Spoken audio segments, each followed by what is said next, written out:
예, 스튜디오에 신진 기자가 나와 있습니다. 자, 신 기자, 우리에게 미칠 영향에 중점적으로 한번 좀 알아볼 텐데요.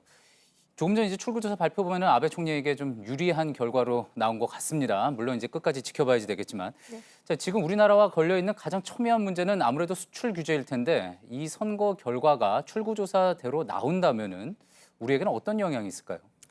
네, 일단 전문가들은 이렇게 얘기를 합니다. 선거 결과와는 관계가 없이 반도체 원료 수출 규제는 물론이고 또 우리나라를 무역 우대국, 그러니까 백색 국가에서 제외하는 조치는 그대로 진행이 될 걸로 내다봅니다. 예. 일본의 수출 규제는 이번 참의원 선거만을 겨냥한 게 아니라는 겁니다.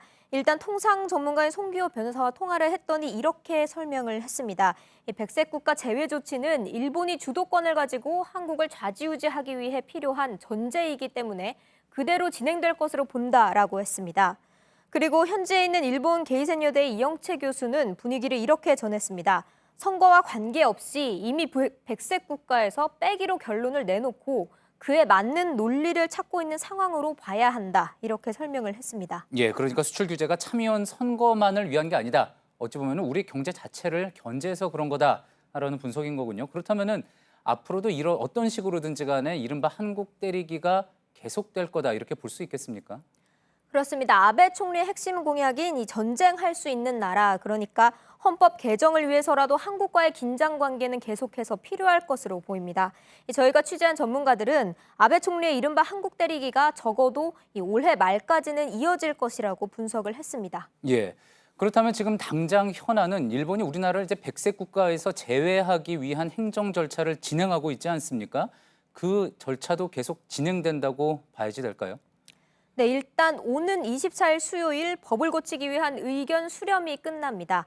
여기서 100건 이상 의견이 제출이 되면 약 2주간의 고려 기간이 주어집니다. 그러니까 8월 초 정도 최종 결정을 내리고 중순 이후에 적용이 될 것으로 보입니다.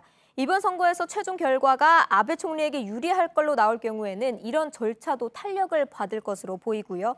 또 말씀드린 것과 같이 아베 총리에게 불리한 결과가 나와도 밀어붙일 가능성이 큰 것으로 현재까지는 분석이 됩니다. 예. 일단 우리 정부는 사흘 남은 의견 수렴 시한 그리고 다음 달 중순 시행까지 대응책을 마련해야 할 것으로 보입니다. 예. 이번 선거 결과에 따라서 또 여러 가지 셈법이 달라지게 된 것 같습니다. 잘 들었습니다. 신진 기자였습니다.